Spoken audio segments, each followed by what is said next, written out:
Greetings, class. Welcome to another lesson here on TESOL methodology. Today's topic is going to be motivation, probably one of the most important topics that you as a teacher will want to grapple with and understand when teaching language. I have seen students that are very poor at learning language, but they are barely highly motivated, and they do well. I've also seen students that have lots of language ability, but no motivation, and they don't do well. Way back in the 1970s, I believe it was, Carroll had done research on motivation and decided that it was one of the determining factors. Many students come to learn language, few come again to learn language. Few return to the second or third year because they don't have to. They're not motivated to. Even though they have the ability, they're not motivated. So motivation is one of the key factors in language learning. Today we're going to be looking at defining motivation, the primary types of motivation, intrinsic and extrinsic, and then we'll talk a little bit about how these can be used and or facilitated in a classroom. First of all, let's begin by talking about some ideas for motivation. We have from the 1950s and onward behavioral definitions that stress the role of reinforcement theory, kind of like Pavlovian dogs type of reward to reinforce good behavior. If you're a fan of The Big Bang Theory, there is one episode where Sheldon starts giving chocolates to Penny every time she does something right in some form of reinforcement theory, and that was the theory that he was using. So that's a behavioralistic type of motivational theory. Then there are some cognitive theories. One is drive theory by Ausubel. He postulated that motivation came from 6 basic human drives: the desire to explore, the desire to manipulate things, the desire to be active, and the desire to have some form of stimulation, desire to learn more about knowledge, and the desire to protect one's ego. Those are the 6 primary elements in Ausubel's drive theory. The most famous, of course, is the hierarchy for Maslow's needs theory. These all come here. This comes from wikimedia.org. These are the lower level elements, and then they move up to higher level needs until we get to quote-unquote self-actualization. So these are other needs and things that drive us, that motivate us to do things. The lower level ones are more motivating. The higher level ones are less important, but of course we have a greater desire to get to them. Moving on, we have something called self-control theory by Hunt. It came out in his ideas came out in '71. People are more motivated when they have control to make their decisions. And this idea has been subsumed into communicative language teaching and some of the more modern methods and approaches to second language acquisition. The concept here is to give students control. That when they have control, they're more motivated. I do remember, about 15 years ago when I was a student, I remembered a teacher talking about using flashcards when you're teaching, first or kindergartners or first graders, and you're holding up these little flashcards, and whether they're words or pictures, and you give one out to whoever gets it right, and all the students are excited. When they start getting bored, you say, okay, who wants to be the teacher, right? And the kids raise their hand, and you give them the cards, and now they're the teacher, and it's all exciting. And what are they doing? They're doing exactly the same thing that you did, except now they are the teacher. They're in control. And so because they're in control, they're more interested. It keeps their motivation going. I thought about that, and I just laughed, and I thought, that's true. Give people control, and they'll become more interested. You see this in the business world. Companies that give employees stock in the company, they are now more motivated to do well at working in the company. Again, you're trying to increase motivation because they now have some control. And lastly, we have the constructivist theory, is the social construction of knowledge and ideas. They're socially contrived, and that's a view of motivation. If I know that I can construct ideas, I can be motivated to be a part of that construction, knowing that I'll be able to work with others to construct an idea. So it's more cooperative type of motivation that goes on there. So these are just some words that we're using to define different ways of different elements that motivate people. If you look at motivation, there are two basic ways of describing motivation. You have intrinsic motivation and extrinsic motivation. The intrinsic motivation is the motivation that comes from within. You're interested in doing something because you're interested in doing something, right? So we look at intrinsic motivation. There's an orientation for it, a context or purpose for learning or for doing whatever, right? There's a reason for doing this, right? So you have that internal motivation because you have this reason. If it's integrative, it's because you're learning a language for social or cultural purposes. I want to fit in. I want to be a part of the group, whatever that group may be. If it's instrumental orientation, well, you're learning a language because you want a job or because you want an academic career. It's because you want some other tangible thing that's not necessarily cultural.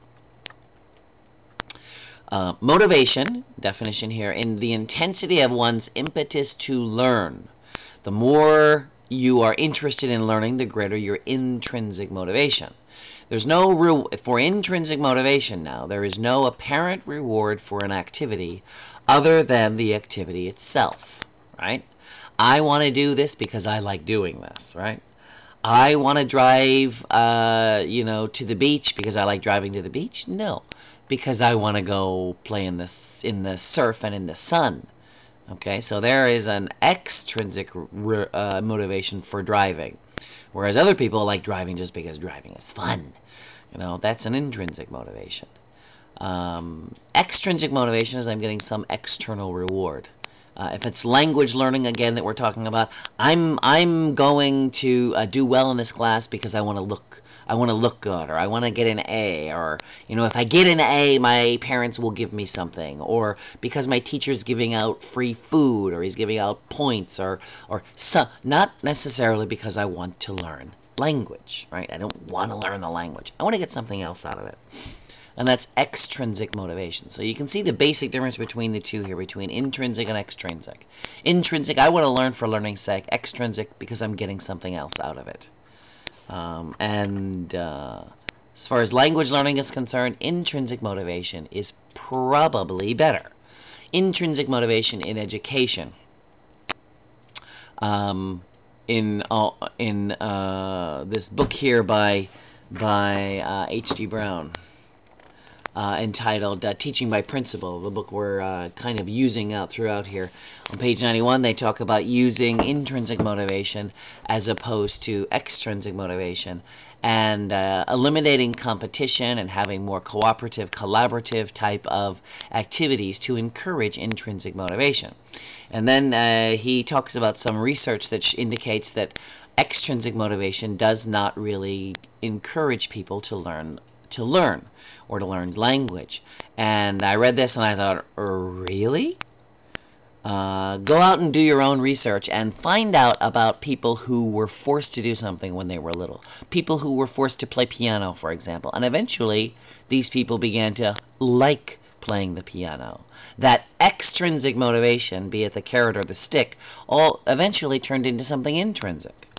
Or people who studied language, they began to enjoy doing this. They didn't realize at the beginning, but eventually they did, and became intrinsic motivation.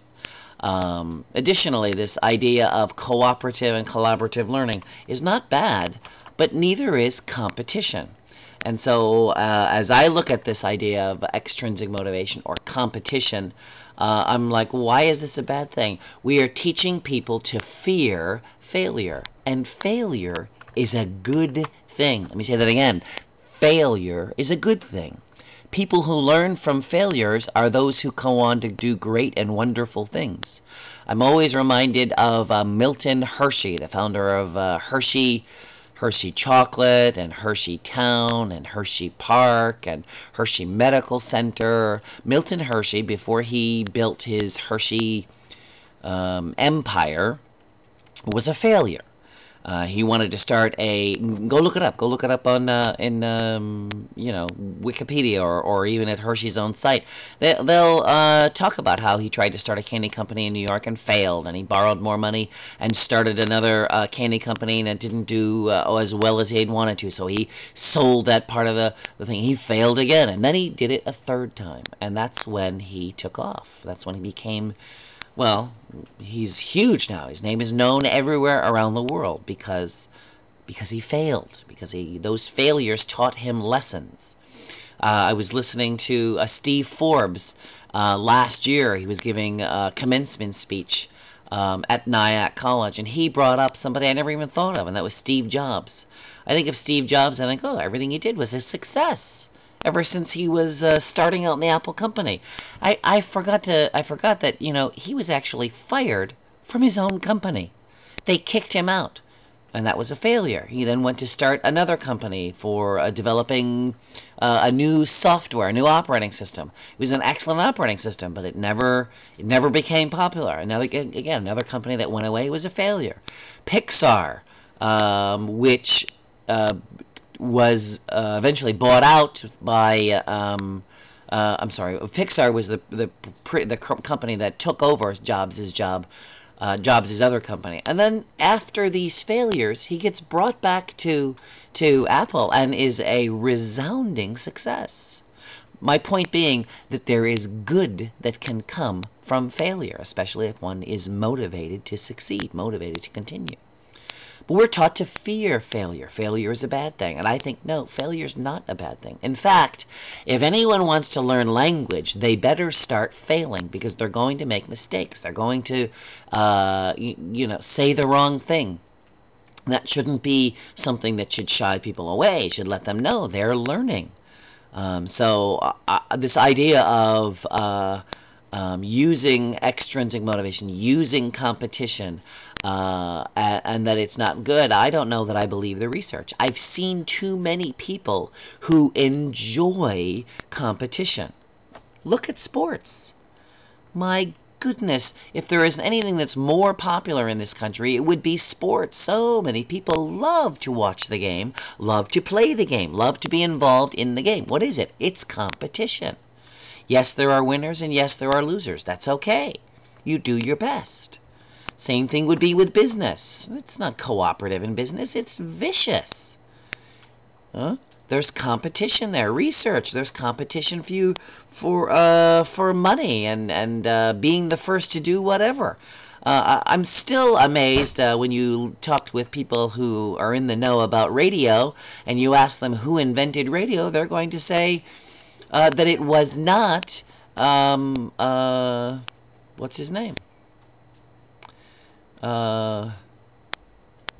Shoot, I just forgot his name. It wasn't Marconi. Marconi was thought to be the guy who invented radio, but it was really Tesla, Nikola Tesla. There was competition there, though. Who was going to be the first? So competition is imbued with sports research business is imbued with competition. It's external motivation. There's nothing wrong with that. Some people do it because they want their company to succeed, or because they want to make money, or they want notoriety. Some people do research because they like research. I have to agree there.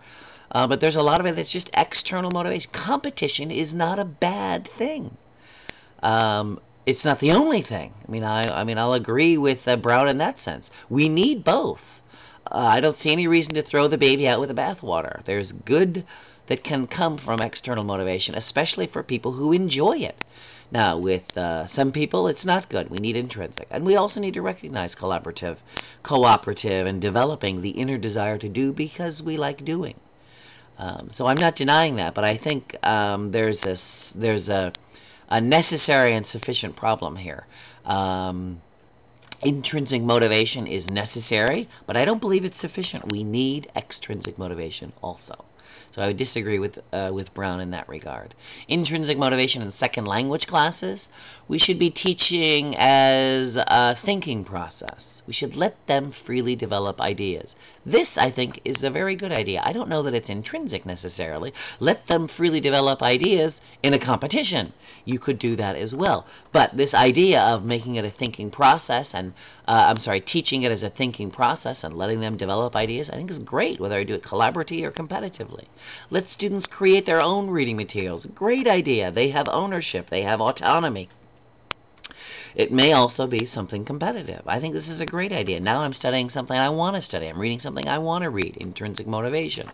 Listen to an authentic lecture. Don't give them a made-up lecture. Let them actually listen to real lectures. Again, these are students that are at the intermediate level. There are schools and colleges all over the place that are posting things online live.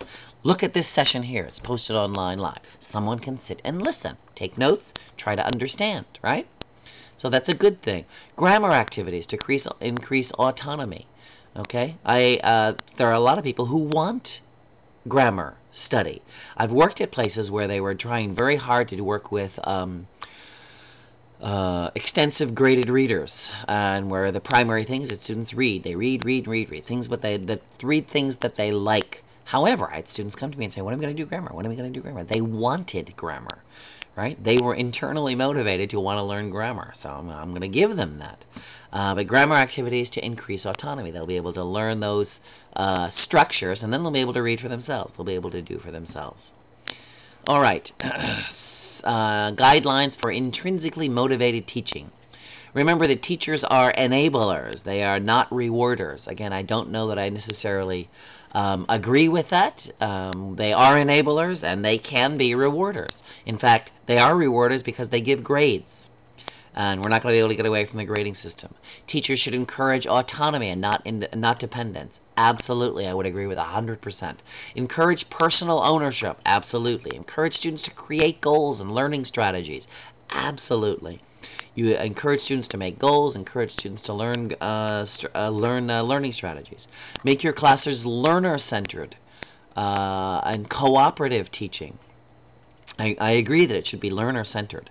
The focus here is for students to become competent in communicating, not you. Cooperative teaching, working with other teachers, maybe, maybe not. It'll depend on who you're working with, how well you get along, how well your personalities mesh. So again, I have here, really? Make sure that you have content-based activities. Again, these are things you're going to provide them content that they're interested in, things that they want to learn. They're going to be more interested, more motivated. Make sure that you have face-valid tests, and that you have narrative-type tests, tests that involve reading and then trying to find or answer the questions. Face-valid tests, it's got to look like a test to them so that they believe that they're actually getting their worth from the test. Okay? And that's all for this section on motivation. Oh, let me also add, I believe that motivation is the most important component in a philosophy of teaching. And in a method even, that students need to be motivated. And Brown does an excellent job here of talking about ways that you can motivate by giving them ownership, by making them independent learners, by showing them the benefit of being involved in language education. A lot of different reasons why, but all of those are tied to motivation. And if your students are not motivated, it is your job to find out what you can do to get them motivated. And the same would be with whether you have motivation that is intrinsic or motivation that is extrinsic, or what I would say the carrot and the stick. Actually, it would be the carrot or the carrot, I guess, and possibly the stick. But motivation is so very important. Do yourself a favor. Watch your students. Interview your students. Find out what makes them tick. Find out what interests them.